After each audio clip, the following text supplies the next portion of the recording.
El tema se titula Ética y This lesson is titled Ethics and Economics. es que una cosa First of all, I would like to make clear that ethics is one thing and economic science is another.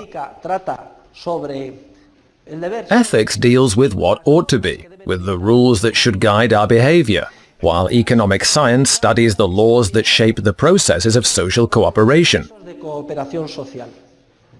A veces Sometimes it is said, though this terminology leads to grave errors, that economic science is a positive science, and that ethics is a normative science.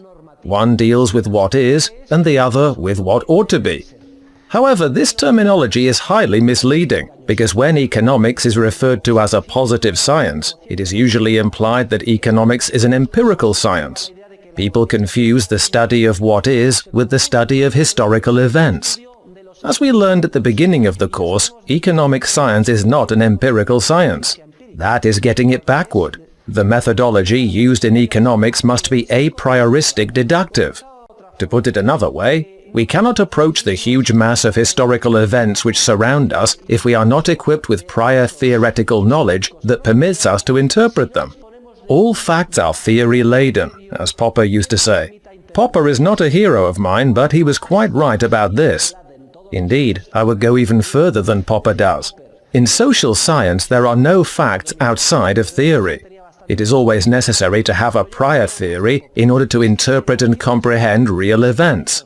Even the most ardent empiricist invariably, without realizing it, or more or less surreptitiously, under the table, uses a theoretical model to interpret what goes on around him. Hence, the term positive science leads to error to the extent that with respect to methodology, people think it means economics is an empirical science. en la medida en que metodológicamente se piense que esto significa que la economía es una ciencia empírica.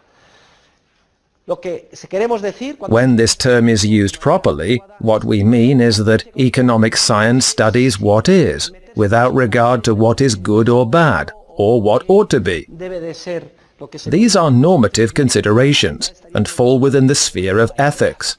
Sin embargo, entendiendo esto, So, economic science must be a science free from value judgments, Wertfreiheit in German. alemán Wertfreiheit, libre de juicio, Free from value judgment means that the economic scientist, as a scientist, cannot judge as good or bad the specific ends pursued by the actors she is studying. que él investiga.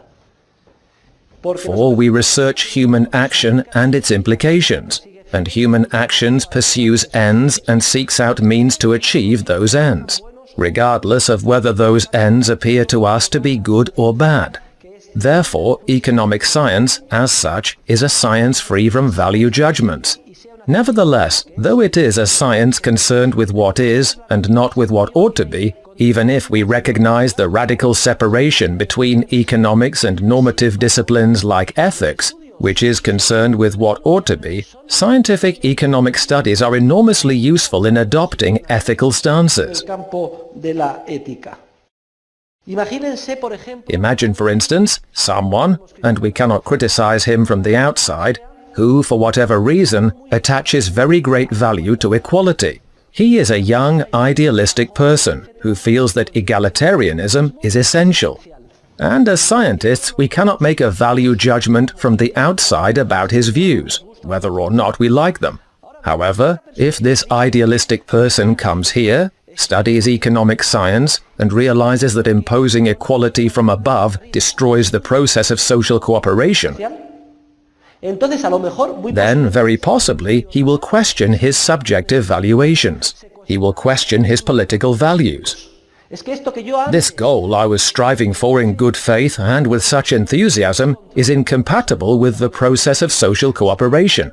Now I understand that establishing, using the coercive power of the state, measures which force egalitarian results from the social process destroys the social process. I understand, for example, that minimum wage laws harm precisely those they are supposedly designed to favor. So as a result of my study of economics in this course with Professor Huerta de Soto, I am reconsidering my political principles and values. I used to vigorously defend an ideal of equality, and I defended it not at the purely private voluntary level, but at the public level. I felt that it legitimized state intervention to impose certain measures. Para imponer determinadas medidas. Me doy cuenta que por Now I see the contrast between the advancement of civilization in a harmonious process of voluntary cooperation and the social chaos and violence generated by the forcible imposition of egalitarian measures, and I realize I must rethink my political position and change it. político y a cambiarlo. Luego, es enormemente útil Therefore, even in the sphere of ethics, it is extremely useful to have sound knowledge of economic science, even if only for this reason. por esta razón. Ahora bien, alguien Yet someone could say, Professor, I accept everything you have taught about economics, ha enseñado de economía, pero aún but even so, para I place such importance on egalitarianism that I consider the disappearance of civilization preferable to inequality. si alguien se plantea una If someone takes such a maximalist position as this one, juiciar como científicos, we as economic scientists still cannot judge this is good or this is bad. disciplina distinta A different discipline would be necessary to reveal whether or not such a position is morally acceptable or correct.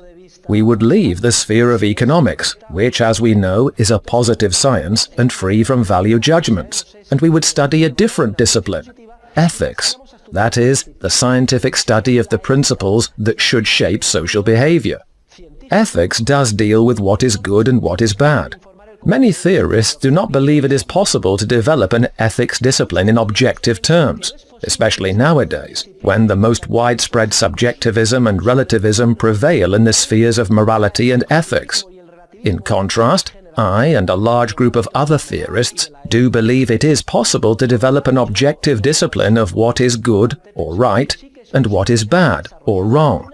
To develop at least a social ethics in objective terms which different human beings can agree upon.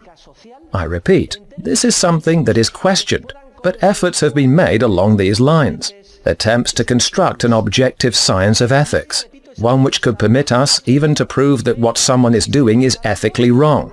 And in the development of this discipline of objective ethics, all of the intellectual, scientific knowledge of economics gained throughout this course plays a very important role as well. This knowledge helps and guides us in building our ideal ethical edifice, which we consider to be objectively good. Various research programs or efforts exist along these lines. There are natural law libertarians, for instance. They assert that there is an objective natural law, which is what I am referring to, and that it is the only law in keeping with human nature. We just have to discover it. Perhaps the most important of these theorists is Murray Rothbard, who develops an entire theory of social ethics in favor of capitalism, and based on the principle of self-ownership. I own my body, and as he demonstrates, no one else owns me.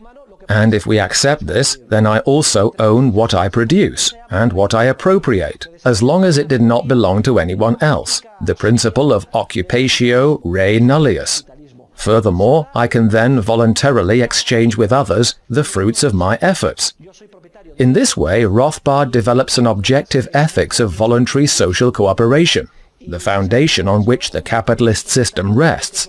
Meanwhile, coercive behaviors which consist of enslaving me and making someone else my owner, or of expropriating the fruits of my efforts, or of forcibly preventing the free, voluntary exchanges between people, are all essentially unethical and immoral acts that go against human nature.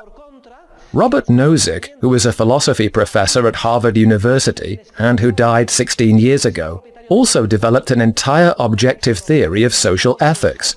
His was less radical than Rothbard's, but in a similar vein.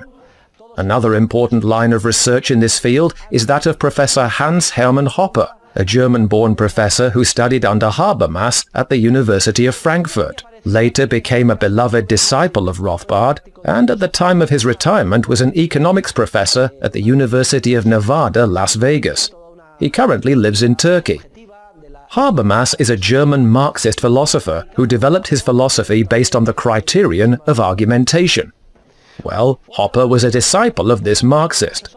and Hopper realized that the argumentation principle is on its soundest footing and has the richest implications when it is applied to justify objective ethics in favor of voluntary social cooperation in the capitalist system. To put it very briefly, though in the reading you will find a detailed explanation, the idea is as follows. If I talk and argue with another person, another I, for instance, well, I agree with this, well, I do not agree with that, well, yes, well, no, etc. Even if I am a capitalist and the other person is a socialist, the mere fact that we are conversing and offering arguments implicitly indicates that I accept the individuality of the other person and his ownership of himself, and vice versa. He accepts my individuality and my ownership of myself. As Hopper explains, following Habermas, the mere fact that we are conversing and arguing implicitly provides the foundation for the entire voluntary social process based on free cooperation and the capitalist system, namely each person's private ownership of himself. Otherwise there would be no argumentation or discussion. Each person would simply take out a gun and shoot the other in the head. So if I argue with another I, the two of us are implicitly recognizing that the other is an autonomous entity, endowed with his own nature, and the owner of himself. From that point, in a logical deductive manner, and following a process parallel to that of Rothbard, Hopper constructs the whole theory of the market economy and the capitalist system with respect to ethics. Each person owns his own body and what he produces, and he can freely make exchanges with others, etc. So we have talked about Rothbard, we have talked about Nozick and his work Anarchy, State and Utopia, and we have discussed Hopper's contribution, which appears in his book A Theory of Socialism and Capitalism. Now I would also like to point out the contribution in the sphere of ethics made by Professor Kietzner, one of Mises's most beloved disciples. At the time of his retirement in 2001, Kietzner was a professor of economics at New York University. Kietzner is the great theorist of entrepreneurship, and he wrote a book titled Discovery, Capitalism and Distributive Justice, which we have translated into Spanish and published through Union Editorial. Well, along similar lines, but focusing on his theory of entrepreneurship, Kietzner also constructs an entire objective and thus consensual theory of social ethics. What is it based on? It is based on the principle of entrepreneurial creativity. That is, the principle that every human being, by his very nature, is endowed with an innate entrepreneurial capacity, which is both eminently creative and highly coordinating. Therefore, every man or woman, simply by virtue of being human, is endowed with the capacity to discover, see and create new ends and new means. Kietzner's theory is that merely by virtue of being human beings, we have this innate capacity to discover and create things. In fact, in my book, Socialism, Economic Calculation and Entrepreneurship, there is a theological digression in which I argue that if human beings have been created in the image and likeness of God, assuming for the sake of argument that God exists and is a being vastly above and beyond us, whom we cannot comprehend, and who created everything from nothing out of love, then the point of connection between God and man lies precisely in entrepreneurship. For even if man is a tiny being, a fly, an infinitesimal ant, he is still endowed with a capacity for creativity. We notice things that we had previously overlooked. And this creativity can be seen as our point of connection with God, as I assert in the theological digression in my book on socialism, which I presume you have read. Well, Kietzner argues that if every human being is endowed with this innate creative capacity, then it is obvious that every human being has the natural right to appropriate what she entrepreneurially creates, because, among other reasons, doing so does not harm anyone. Before she created it, it did not exist, and if I create something that did not exist before I created it, I am not harming anyone. I am benefiting myself, the creator. I take possession of what I have created. Furthermore, I am benefiting numerous other people, both known and unknown, who, through the market processes we have studied together in this course, and through voluntary exchanges, either directly or indirectly, in successive waves, are also going to take advantage of what I have created. Thus, the principle of the private appropriation of what one creates is very similar to the principle of occupatio re nullius, a Latin term referring to the appropriation of resources that belong to no one, which in Roman law is one of the traditional ways of acquiring property. Also similar is the principle of homesteading, the colonization principle by which settlers could occupy land that belonged to no one. Locke theorized about such a guideline in the 18th century. It is an intuitive principle we can all accept. It is consistent with the nature of creative human beings that each person takes possession of what he creates. Indeed, it is essential to our creative nature, because if we were not able to take possession of what we create, we would not even visualize new ends and new means, and our creative capacity would be blocked. Moreover, this principle does no harm to anyone, because when we appropriate something created from nothing, no one can complain that something has been taken from him, since the created thing did not exist before. Furthermore, as I have already pointed out, the things people create spread and benefit not only their original creators, but also everyone who trades or makes exchanges with them or imitates them. In fact, what is known as the Lockean Proviso is unnecessary. When Locke developed his theory of colonization, he stipulated the condition that one could appropriate whatever he discovered. Think of a colonist who disembarked in America, as long as he left sufficient resources for those who would come after him. Well, this view is too materialistic. It is true that I cannot set foot in America and declare, "This whole continent belongs to me." No. What I discover, create and put effort into will be my house, whatever I grow, and the surrounding land. But I cannot declare the entire continent mine as was done in the past.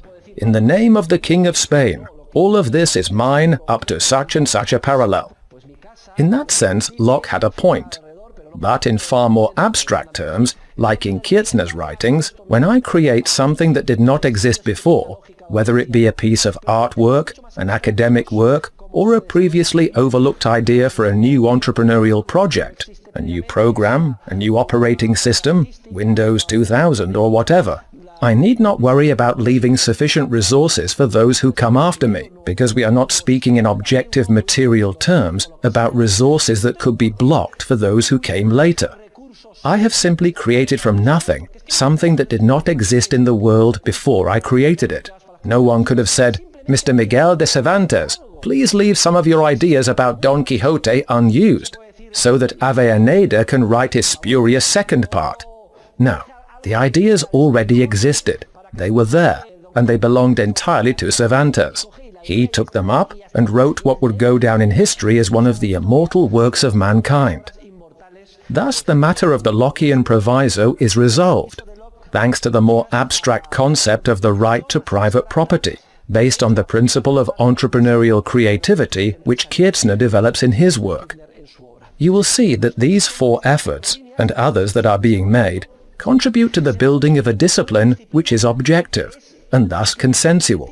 If someone coercively and forcibly imposes something on another person against his will, then based on the natural law, on Rothbard's axiom of self-ownership, on Hopper's argumentation principle, on Kirchner's principle that each person has a right to appropriate the results of his own entrepreneurial creativity, or on a combination of all of these more or less similar approaches, we can show that a behavior is bad in and of itself.